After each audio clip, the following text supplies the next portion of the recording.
Thank you, Program Director, the Rockefeller family, honored guests, and ladies and gentlemen. Thank you for this opportunity, brief as it might be, to share with you some perspectives on the challenges and opportunities which I was asked to address on the global environment. As you would all be aware, this year, South Africa, and indeed a number of our partners and friends in many countries, are celebrating the centenary of the founding father of our democracy, Nelson Mandela. And we've just come out of a United Nations celebration of two things. Firstly, we unveiled his life-size statue at the United Nations, which we were deeply humbled as South Africans to have been given this prime spot in the United Nations to have Nelson Mandela with his fully stretched arms adorning the precinct of the United Nations. We also had, and it's continuing, the Nelson Mandela Peace Summit, in which many countries, represented by their heads of state and government, speaking about peace in the world. This celebration has provided us with an opportunity, not only as South Africans, but all peace-loving people in the world, to reflect on the progress we have made with regard to ourselves as South Africans on our young democracy and the tasks that lie ahead. It has also reinforced the need for South Africa to unite, to build on the legacy of Nelson Mandela in working towards a peaceful and just and prosperous world. Nelson Mandela has taught us many things, and we continue to draw wisdom and strength from the way that he worked and what he stood for in everything that we continue to do. We remain inspired by the role he played as a bridge builder and seek to follow his example in bringing together divergent views and perspectives. At this moment in global history, as we seek to navigate the challenges confronting the political, the security, and economic architecture that has evolved over the last 70 years, we are convinced that the value of Nelson Mandela's approach to consensus building and his way of resolving problems and difficult situations is instructive. This view is reinforced by a number of disturbing global developments, the resurgence of geopolitical rivalry, which has not been experienced since the Cold War era, has huge implications for international peace and security. There is a growing challenge to important multilateral arrangements and indeed to the multilateral architecture of the world, which is characterized by the withdrawal from commitments made in the 2030 Agenda for Sustainable Development on issues such as climate change, financing for development, and in nuclear non-proliferation. The rise of trade protectionism also threatens the multilateral trading system that was agreed upon in Marrakesh in 1994, as well as in Doha in 2001. There appears to be little prospect for the resolution of intractable conflicts in the Middle East and in Africa, nor has the international community managed to effectively address growing political intolerance, acts of terrorism, and right-wing extremism. While globalization has brought many and huge opportunities and much progress, it has also contributed to growing inequality among states as well as within states. These challenges are by no means insurmountable. However, they do require a return to what I would call a cooperative and inclusive approach to international relations. The idea that might is right is wrong. There is an opportunity for world leaders, international organizations, and civil society to find ways of working together to restore the primacy and the relevance of multilateralism.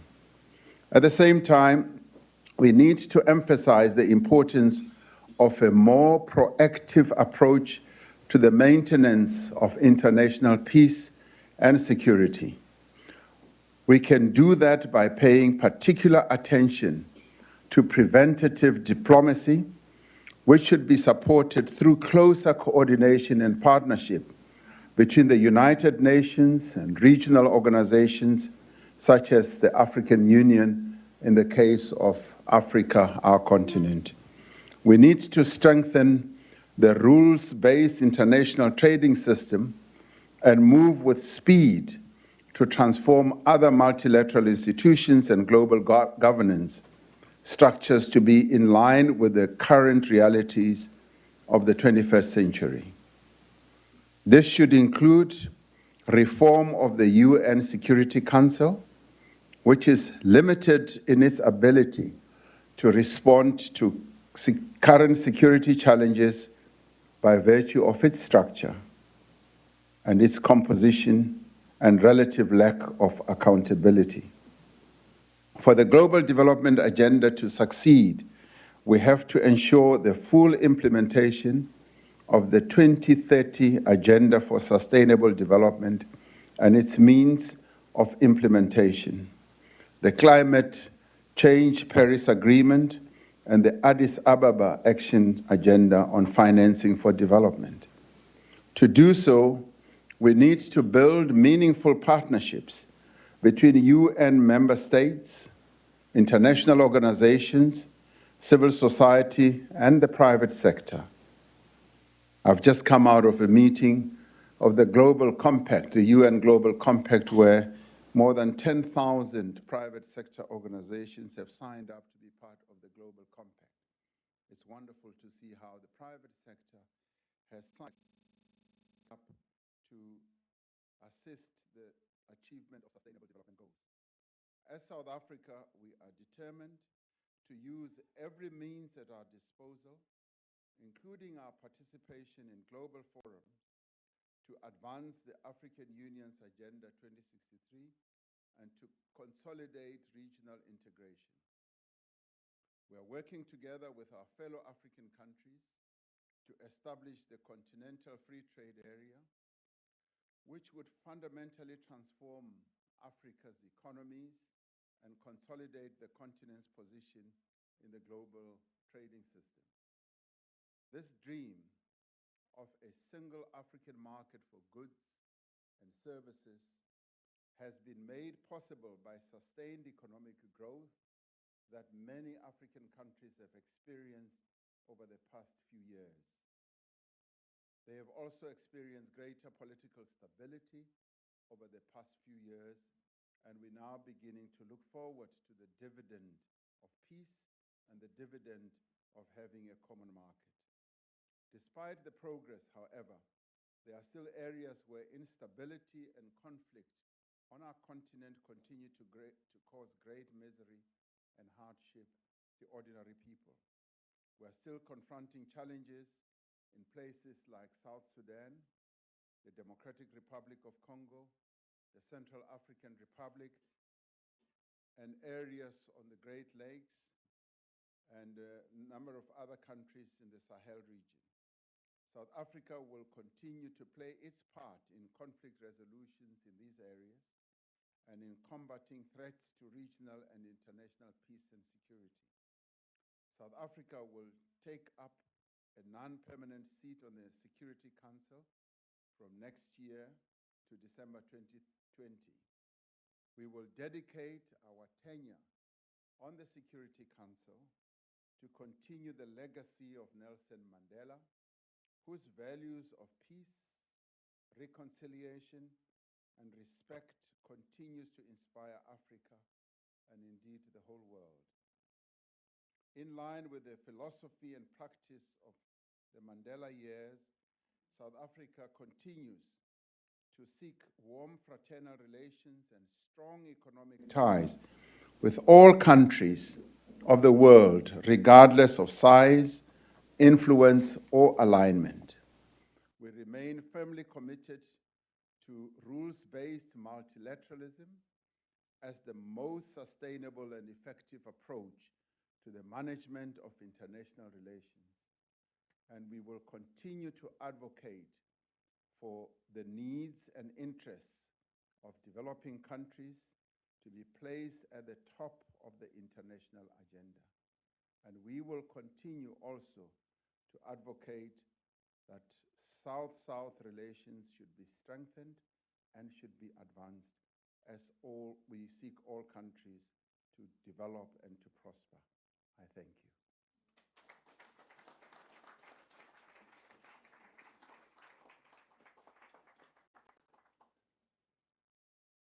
You want me to sit down here, or to stand, or to kneel? No, let's.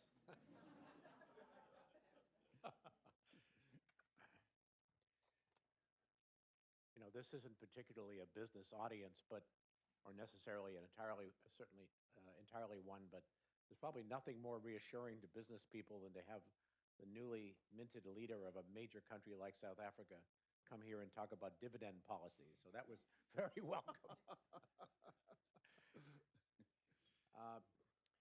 I'm going to begin with a couple of questions about foreign policy from a South Africa point of view, and then ask you a few questions on the domestic side. But you made some very, I thought, encouraging comments about the way you will think about your seat on the Security Council and your approach to multilateralism and the way you view some of the geopolitical tensions, as you talked about, from trade to climate to nuclear proliferation. Let me ask you about relationships with the United States. Our president said a couple of months ago that he wanted the State Department to look into issues of land seizure and the killing of farmers, and you responded rather sharply to the effect. I think it's fair to say that that was a South African internal issue. My question is, have you been able to clear this up with this administration, or is this still a sore? Well, I regret to say that I think President Trump was ill-informed about what is happening in South Africa. And I think if he had taken time to get better information from us, he would have been much better informed, and his comments would have been better appreciated by South Africans. Now, we have sent clear messages to the State Department and indeed to the US government about the process that we are involved in. We are involved in a process of consultation and broad discussion on the land issue. And I've often said that the land issue was the original sin that was committed in South Africa when colonialists came. When they came, they took land from the indigenous people of the country, and over the number of years, laws were passed to prevent black people from owning land, and they then took 87% of the land for themselves. They appropriated that, and only allocated 13% of the land to the indigenous majority people of South Africa. Now, that has remained a wound and a sore over the many years. And I've often said that the ANC, the party that I lead, was founded in 1912 around the land issue. The founders of the ANC got together and said, we want to get our land back. And they engaged in negotiations and deputations to try and get a portion of the land back. And over time, they even crafted a charter through which they said the land must be shared amongst those who work it, meaning that there should be sharing of the land as there should be sharing of the wealth. And they were sending a very clear message to those who had abrogated onto themselves the majority portion of the land of South Africa. And throughout the years, the message was never heeded. And it led to an armed struggle. But fortunately, we had a great leader and many other leaders like Nelson Mandela, who then finally led the country to a peaceful resolution. And that peaceful resolution sought to deal with the land issue. And over the past 24 years, the skewed ownership of land has continued. And the greater problem of it is that land, being a great economic asset, has not really been exploited as much as it should have in the hands of the majority of the people so that we can help to grow our economy. And what people have been saying is that we want access to land. And they have then said that let us then move towards having land being given to the majority of the people of South Africa. This then went to an ANC conference, which passed a resolution and said, let us use a method of expropriating land. But we then said, that should only happen. That should only happen in terms of our constitution, in terms of the rule of law, and that then started a process of the parliamentary process of consulting our people.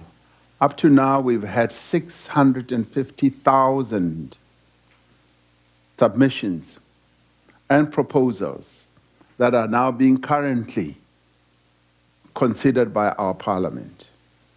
And our parliament will come up with a report on what should be done. Part of the process could well be you amend the constitution to allow land to then be portioned out to the majority of our people, or you leave the constitution as it is and then utilize laws to do it, to achieve this objective. And we have said, whatever finally happens, everything will be done in terms of the law. There will not be any land grab allowed in South Africa. We will we'll do it in terms of our constitution. We will also do it and obviously we want to grow the economy of our country, to enhance the economic growth of our country, to increase agricultural production, and also to increase food security.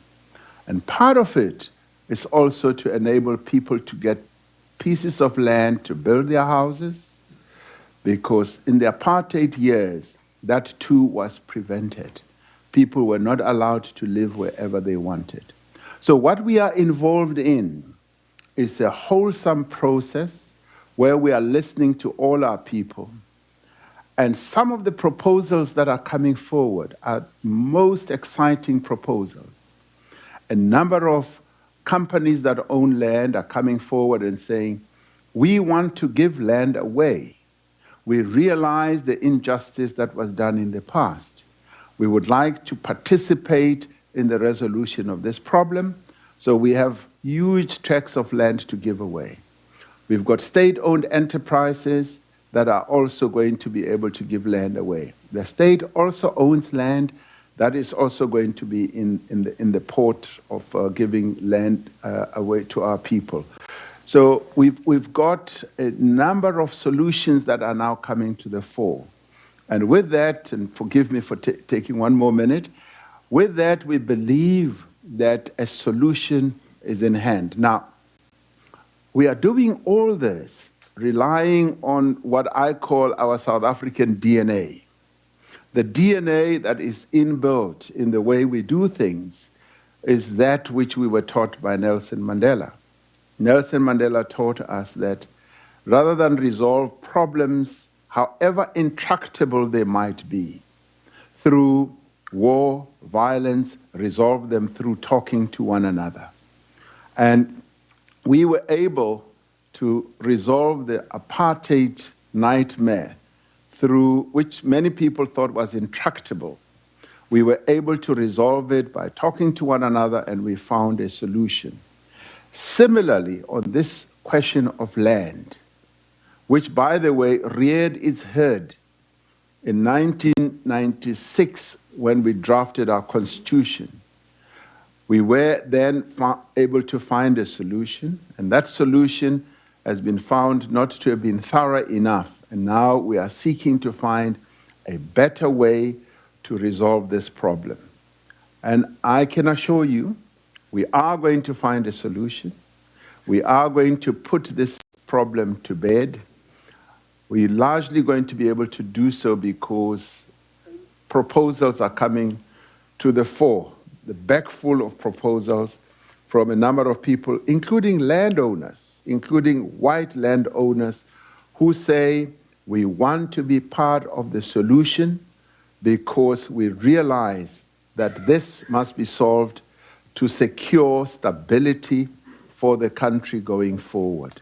So our view is we need to manage this risk, and all of us as South Africans are united in our resolve to resolve this risk, to find solutions, and the solutions are coming to hand, and we will be able to resolve this problem and move forward, as we did in 1994, and once again in 1996 when we drafted our constitution. So be rest assured, we're going to resolve it. And if Mr. Trump was here, I would have told him, Mr. Trump, be rest assured, this problem is going to be solved in the typical South African way, because we've been able to solve our problems in the past. Thank you very much. He is not a member of the council.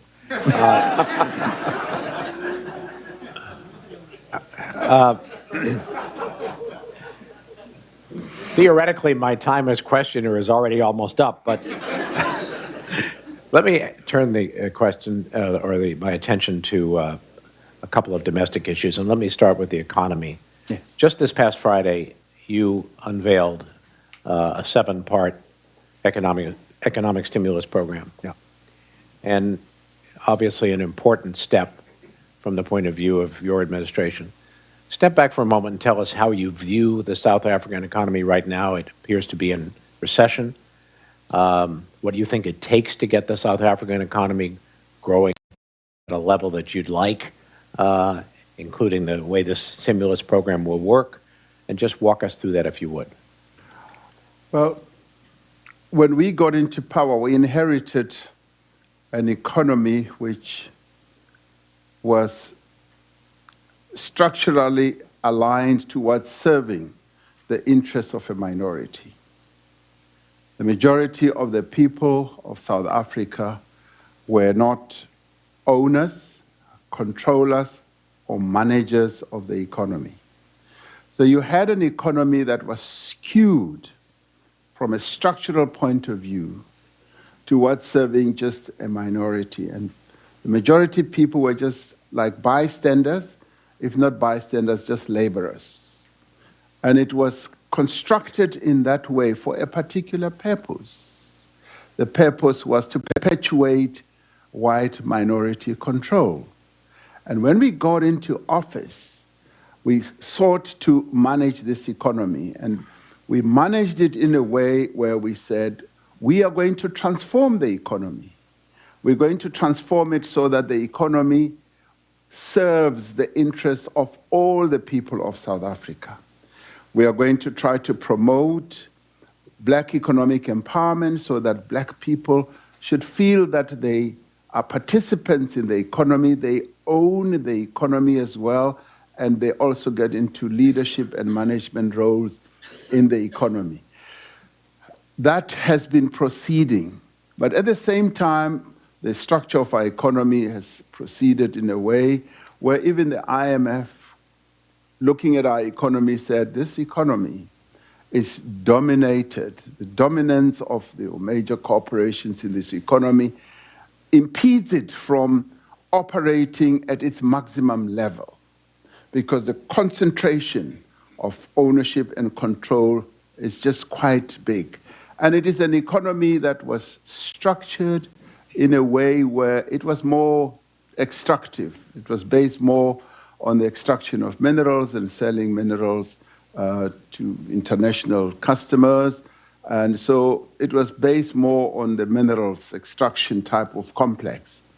And the manufacturing base was quite low, and over the years it has been going down most of the time. So with this type of economy, we then had to make means to see how best we can grow it. Over time, with the global economy being what it is, our economy has not been growing at the level that we expected to serve the interests of the people as a whole. And as a result, the government has had, particularly in the past few days, as our economy has entered what we call a technical recession, over 2 quarters it hasn't shown growth, we've had to take steps as the government to try to give impetus to the economy by pumping money into the economy. But we're also constrained because our debt levels are very high, and we're servicing debts at a much higher level.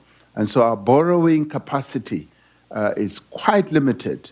So we've had to reprioritize our budget or our fiscal position with the view of finding money and pumping money into the economy.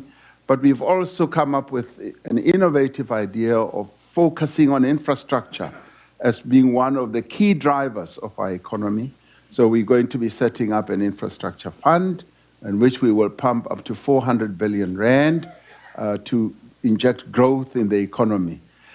That we hope will stand our economy in good stead, and we hope that it will increase spending from the ordinary people, and we will see more manufacturing picking up and our exports also going up.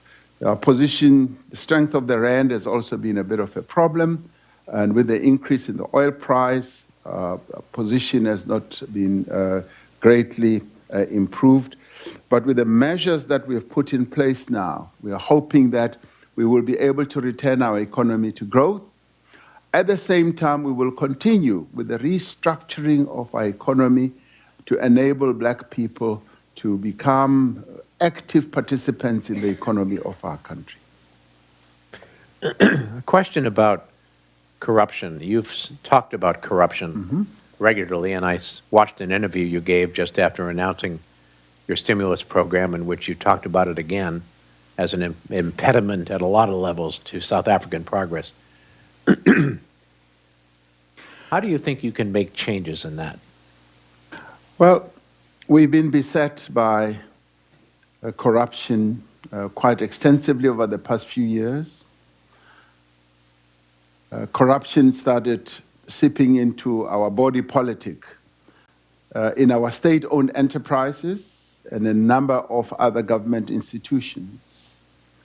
And that has led to a number of investors feeling that corruption is debilitating their enthusiasm to invest in our economy, together with other policy positions that had become inconsistent and uncertain.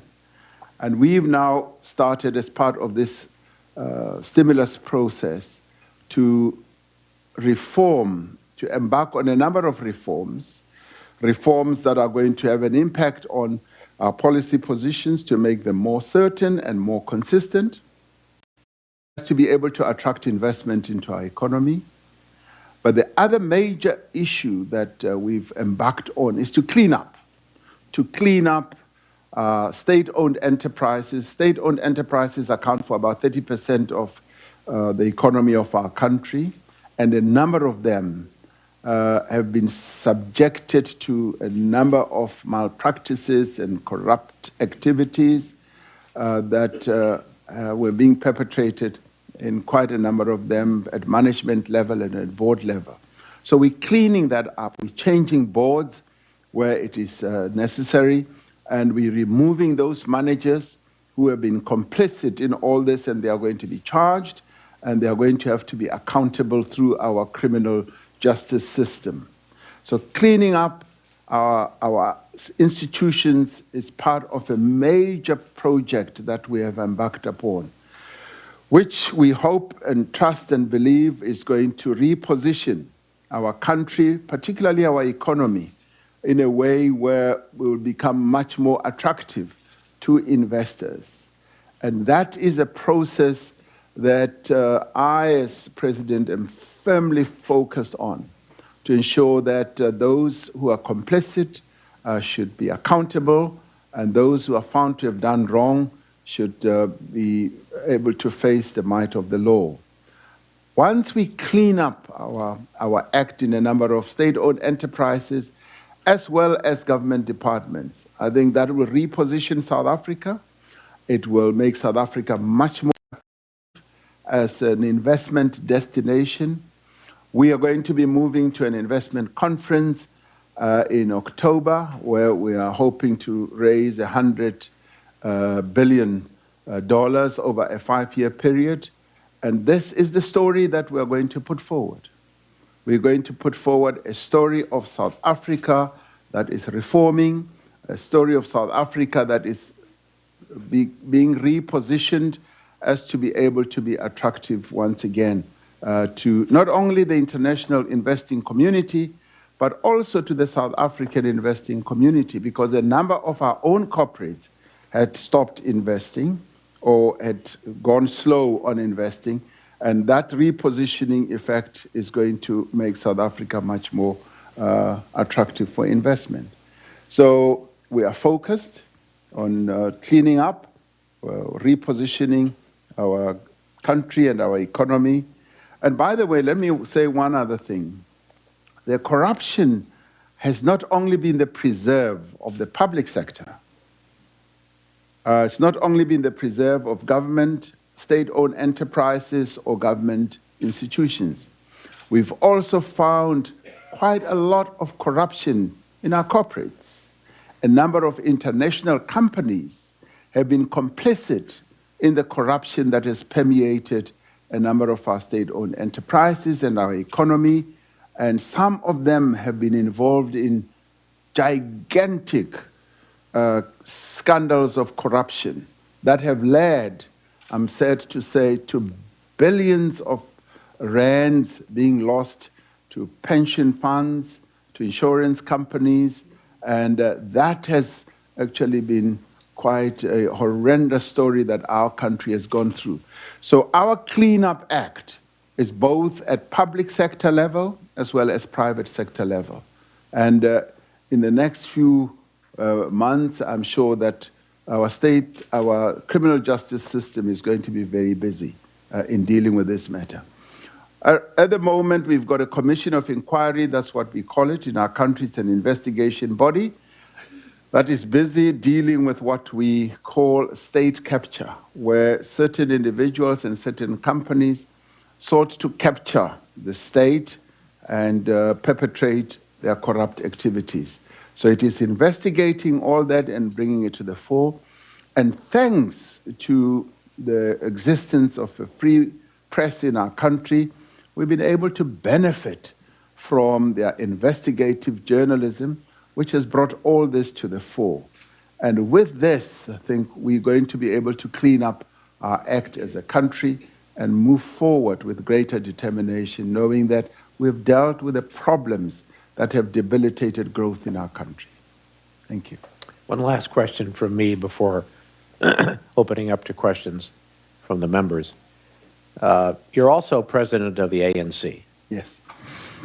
Say a word about the way you look upon the party, the standing of the party with the public, whether you intend to pursue serious reforms in terms of the party, and that question. The ANC was formed in 1912. It's 106 years old and has gone through moments of great growth and great glory, but it has also gone through moments of great weakness.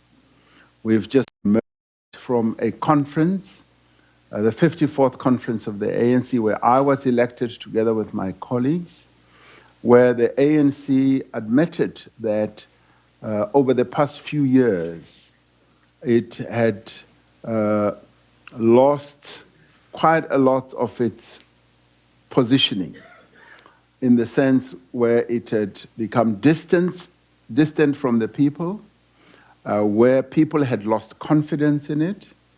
And this was clearly demonstrated in the past elections that we had, where the support of the ANC went down. And through that, it went through a cathartic moment of bearing its chest and its soul to the people of our country. And at that conference, it resolved that it must renew itself. In other words, clean up its act. It must unite itself, but it must also rid itself of corrupt activities, both inside the party and also in the government that we lead. So that decision has become the lodestar for me from a policy point of view of what needs to be done in the ANC. We are now in a process of renewing ourselves. We're also in the process of uniting the ANC, and naturally, after a conference, people, particularly where one candidate and a few others won, naturally, there'll always be moments where you still need to piece everyone together, and this is where we are now. We continuously uniting our party, pulling everyone into what we call it one crawl in South Africa, making sure that we look in the same direction. And that is beginning to bear fruit. And the party is renewing itself in the way that it functions, in the way that it finds ways of appealing to our people once again. The spirit of renewal, of what we call the new dawn, is spreading in the country, and people are feeling a lot more enthusiastic about the ANC's position, and those who had become disillusioned are coming back as individuals, but a number of other organizations that the ANC used to work with are also coming back. Religious organizations and many others are gravitating more and more towards the ANC once again. So the ANC is finding traction once again, and I'm confident that it should be able to win the next elections quite easily, which will be held next year before May of 2019. So we go to those elections renewed, united, and feeling much stronger than we have in the past. So the ANC is getting back its mojo, if one can say that. It's getting back its strength, and it's getting back its commitment to serve the people of South Africa, because that is what the ANC was formed to do. So the mojo is coming back. Let us please have some questions from the members. I just would like to remind everyone, President Ramaphosa is the only one speaking here today, so please ask questions. Reverend Jackson.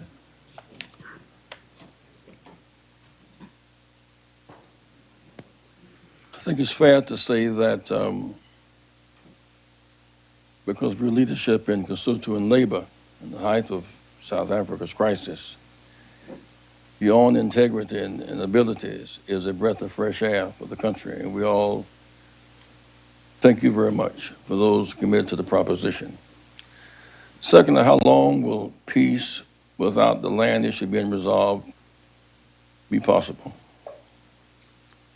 Secondly, the view of this administration towards South Africa and Africa generally, in terms of health care and trade and investment in land, where is the U.S. on that proposition? It referred to Africa as the S-hole. How does it really see you now?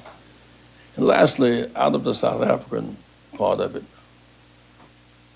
other African countries are not waiting for us. They're relating to China. You take a country like Guinea, for example. Maybe you could raise your, yeah. Take a country like... I think people are struggling at the back. A country like Guinea, for example. Do you relate to all countries at some level? So on a scale of 5, and the A being beginning and graduate toward full relations, or do you just leave an all or nothing position on not relating to African countries? Because if you take all or nothing, there won't be enough countries to relate to the continent. You follow me? Back up. While we have a formula, can he answer what you've already asked first? Is that all right? While we have a formula that makes it impossible for relations with other African countries as a nation. While we're dealing on that, China is investing, building roads and bridges, and we're not. What can we do to expand our African influence in Africa? I struggled to hear some of those questions. Well, I think you can. It's okay if you answer those questions selectively. That's just fine. Well, maybe let me start with the one that you started with.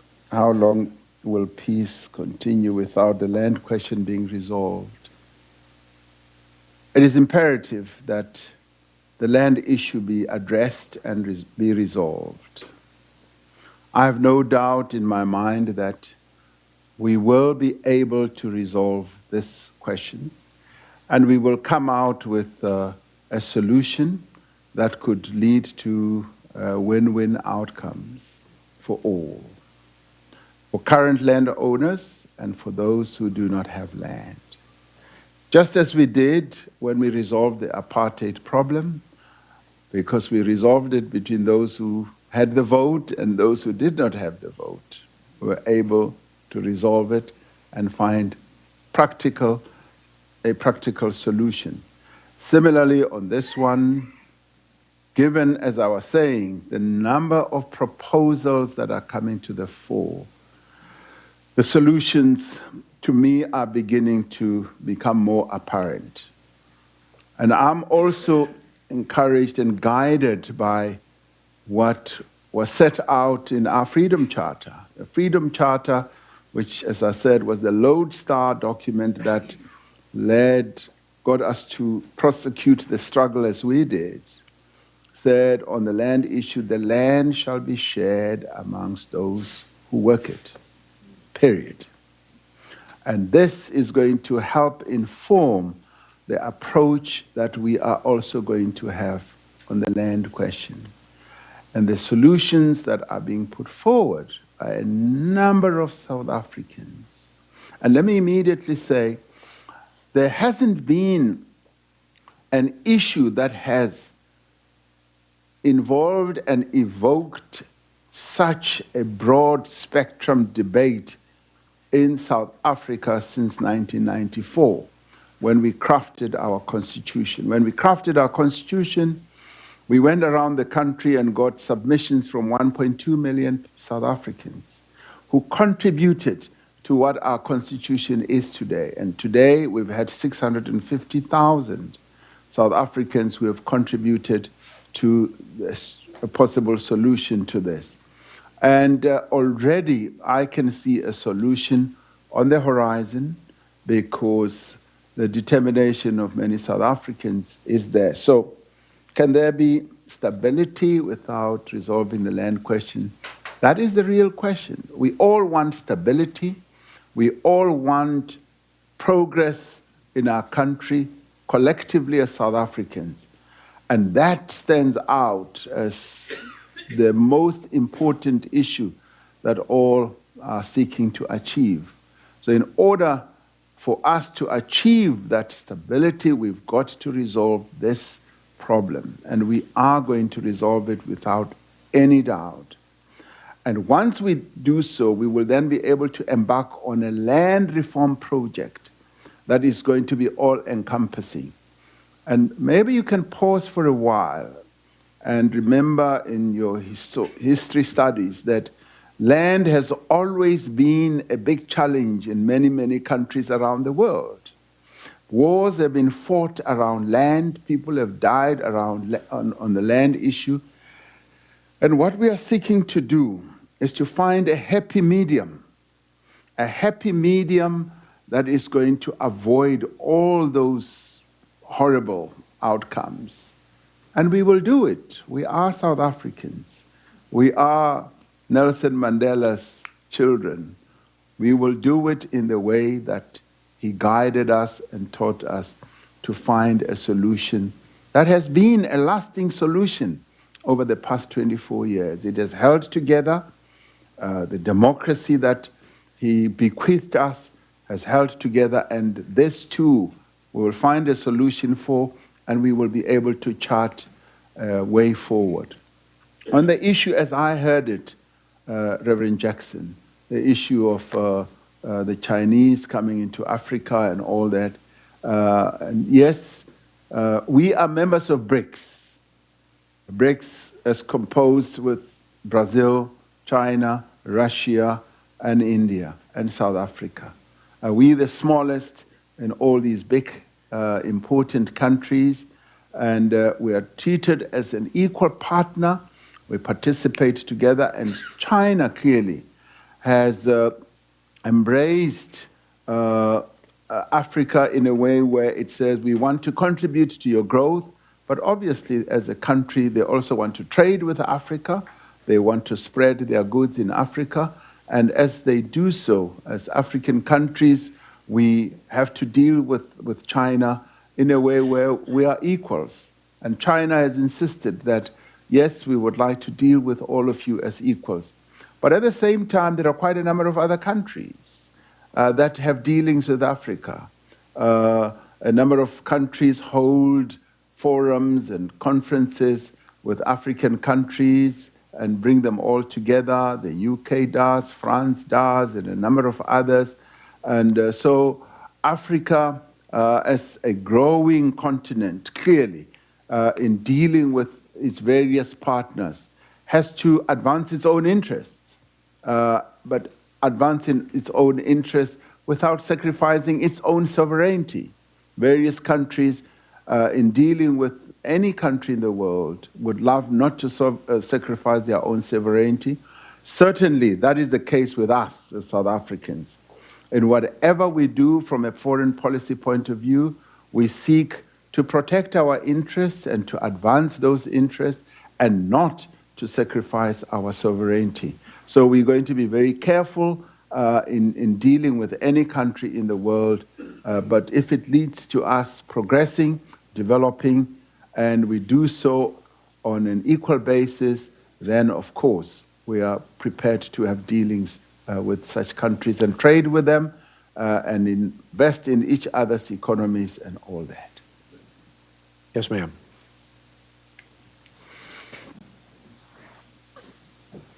Thank you, Mr. President, for joining us at the Council today. My name is Lori Garrett. I've worked for many years in your country and elsewhere on the HIV/AIDS problem.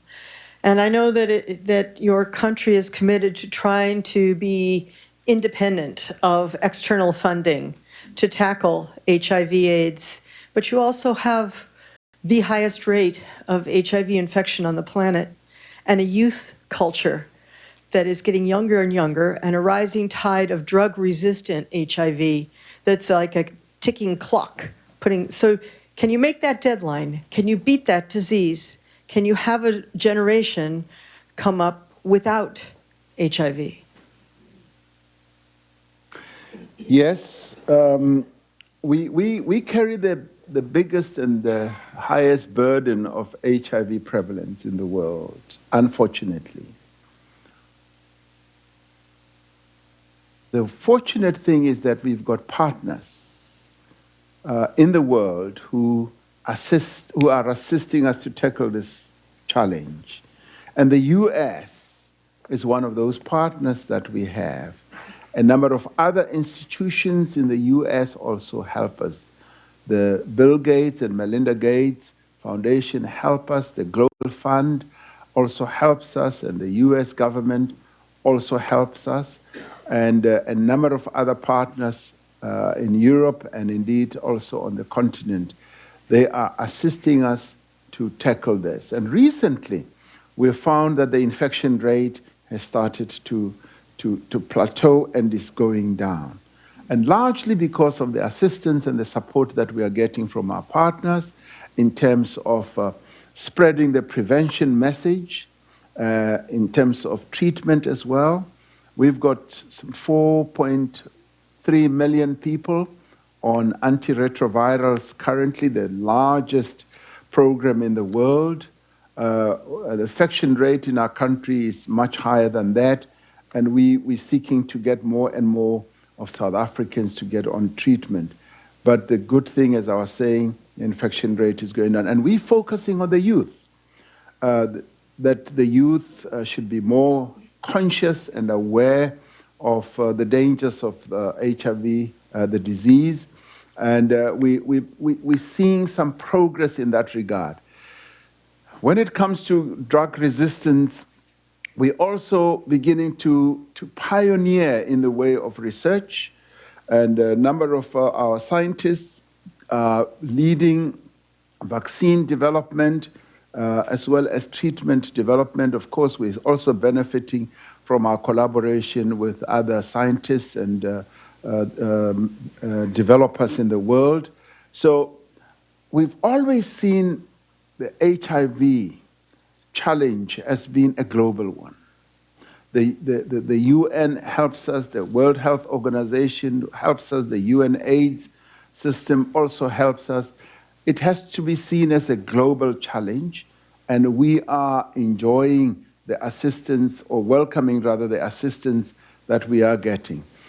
Are we going to see an era when HIV will be behind us, when we will see its shadow? We are hopeful that we will, and we are working towards that. I used to be the chairperson of the South African National AIDS Council, which we call SANEC. It's a body that brings together government, business, sports organizations, and civil society, and medical community, the broadest, if you like, social partners collaboration that is dealing with this challenge. And all those partners are united, fiercely united, in trying to curb the spread of this disease and to make sure that we find the treatment for it, the vaccines, and those are being developed. We're making a great deal of progress, and thanks to the partnership that we enjoy, particularly from the United States. And once again, I say, US, thank you very much for being our partner on this. Thank you very much. This meeting is being live streamed to members of the Council on Foreign Relations around the world, and I have a question that's been submitted from a member of the Council who is in Johannesburg. Mm-hmm. And his question is, do you intend at any point to seek electoral reform in South Africa, including the system by which members of parliament are chosen? This issue of electoral reform has been on the cards for quite a while. There was a report that was submitted by Dr. Van Zyl Slabbert, who was the leader of the opposition some years ago. He has since sadly passed away. And it proposed a mixed system. Right now we have what we call proportional representation. And we opted for proportional representation when we came out of the nightmare of apartheid. We felt that we needed to have a unified system of government or legislative entities where there would not be a winner past the post, a single winner past the post, where all parties, as many parties as possible who would have achieved a particular threshold, would be represented in our parliament. That has served us very well, because it means that even the smallest parties, as long as they can get a particular or demonstrate a particular level of support, are able to get representation in parliament. Currently, we have some 23 or so parties in our parliament, and those competed, and there are little fewer who finally succeeded. 23 competed and a fewer then succeeded, but they're all represented, those who succeeded to pass the threshold. And that has contributed to having what I call a wholesome representative parliamentary system. Others have felt that you need to have a constituency-based one where a winner takes all. And we felt the winner takes all in our embryonic stage of our democracy would not serve us so well. We needed to have inclusivity. Yes, those proposals are still on the table to have a combined system where you could possibly combine constituency-based and proportional representation. That is something that is continuously on the table and will be considered. But for now, because we are involved in a task to unite the nation, to make everyone feel included rather than excluded, we have believed that it's best to have the system that we have. Yes, sir, in the back. Ben Bartenstein from Bloomberg News. President Ramaphosa, thank you so much for joining us today. I have a follow-up actually to Roger's last question. Mr. President, you said that you expect the ANC to quite easily win elections next year. Yes. And I'm curious, how do you sell your bold economic overhaul to voters at a time when business confidence is at a one-year low, the rand is the fourth worst performing currency in the world, and your own central bank says that your initial 3% target for economic growth this year, that growth will actually be much lower than that. And on the final point, I'm just curious what your new economic estimate is for growth this year and next. Thank you. Business confidence has been down, and sometimes it goes up, sometimes it goes down, and has been down because there's been quite a lot of uncertainty, as I was saying earlier, and they have also complained about consistency. The uncertainty has been given rise to, for instance, our policy positions on a number of areas, like, for instance, the mining charter. They have said, you proposed a mining charter in the past year or so, which would have prevented investments from taking place in South Africa, so they held back. We've now consulted extensively on the mining charter, and we've resolved that to the satisfaction of a large portion of the mining industry. Who did we consult? Business, labor, communities, and a number of other regulators as well. So they've been consulted. We've crafted a mining charter which is much better than what we had in the past, and which is, in our view, much more conducive for investments. So that has been done and dusted, solved. They complained about not releasing the telecommunications spectrum, and we're now in the process of doing that. The telecommunications people or potential investors here, we've now addressed that. That also is going to be done and dusted in a week or so. The visas to enable people to come to our country, particularly business people, were also a huge headache. And they have raised that continuously with me as I've been engaging with business people, that they are not able to bring their executives to look after their investments in the country. We've now addressed that, done and dusted. We're just finalizing a few negotiations with a few countries. And we're now resolving quite a number of issues, including things like our electricity prices have been among the highest in the world, which we call administered prices. We're going to be resolving that so that we can attract those companies that use a lot of electricity in their operations. And so one after the other of issues that business people have raised with us, we are addressing. We are being very proactive and being very, very positive and constructive, because we want South Africa to once again be an attractive destination for investment. So what will that do? It'll boost business confidence. Yes, the rand has been one of those basket of currencies that has not been performing well. I would say it's not been the only one. A number of other currencies have not been performing as well as I think those countries would have expected. With the increased confidence in our business community and us resolving the policy issues, we expect that the rand will respond and be a lot better. Our central bank, yes, they have revised their growth prospects. They have revised them in view of, one, the global economic situation and the exposure that we have to it, and the way our economy is performing. Demand has been relatively low in South Africa, and with the reforms that we are embarking on, I believe that there will be more growth in our economy. The injection that we are putting in, particularly on infrastructure, which I believe is a key driver of economic growth, we will be able to see more economic activity and more confidence in our economy.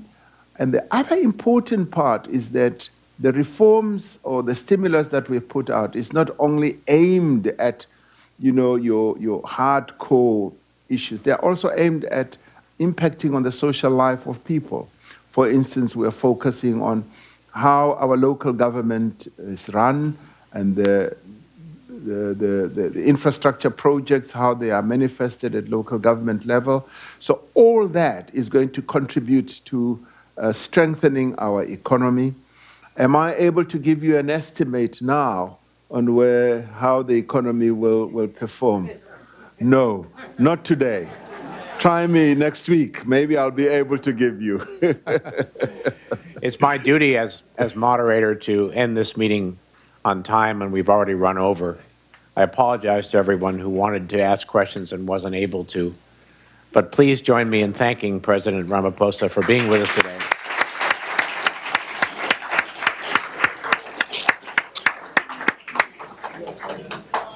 Thank you. You were difficult.